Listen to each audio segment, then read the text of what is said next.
Hey guys, Rich Page, our Jemison Timber Frame Company, the main timber framer. Making some cabinet doors, and I'm working now to take the panels, the raised panels that go into the stiles and rails for the door frames, and I'm working to cut the beveled edge. We're replicating cabinets. The beveled edge from the cabinet, the existing cabinets, is 15 degrees. They were made on a table saw years and years ago, so we're going to replicate the process on a table saw.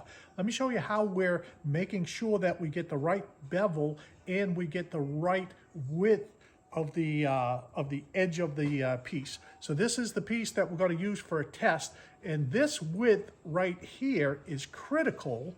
And I'm going to grab the camera and I'm going to show you why. So when we cut the bevel on the saw, this width is going to determine how far this piece goes into your frame and whether it's going to flop around in your frame or not. So I'm going to take this, I'm going to move the camera around and show you what I'm talking about.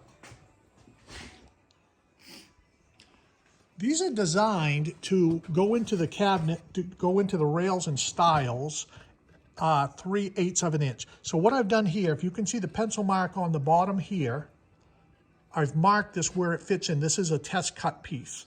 And so when you come out and you measure that, you can see clearly that that is much larger than 3/8 of an inch. So let me see, get a tape measure and just show you what I'm talking about here.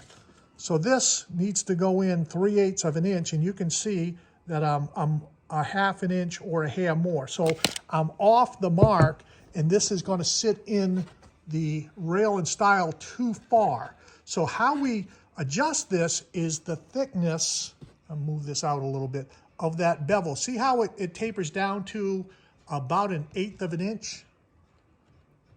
Right there. What we need to do is move our jig system back.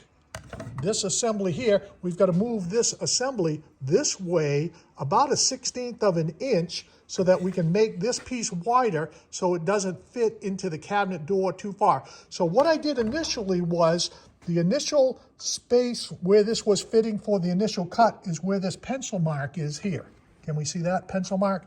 Yeah, a slight pencil mark on the orange. And what I've done now is I've slid this back a little, about 1/16 of an inch, to make this piece wider. So now as I do that, I'm gonna take another test cut on this piece and make sure that when it fits into the frames, that it only goes in 3/8 of an inch and it doesn't go in too far and want to flop around. So that's just a quick idea on what you want to do to set up the panel and make sure that the panel fits into the rail but it doesn't flop around.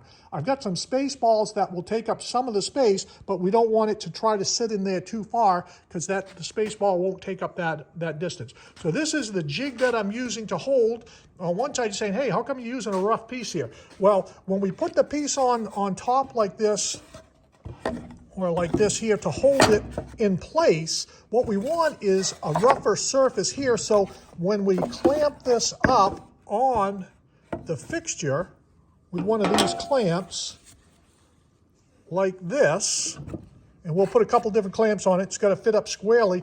We want this surface to be a little bit rougher so that this doesn't move as you're running it through the saw. Now, the other thing you want to do when you set your saw up, just as a quick note, is this table is adjustable with these set screws. What we want is, we want this orange to be down just a hair here, and we want it to be up just a hair here. So when this slides across, we don't want the door panel to catch in this area here and make a saw mark on the panel.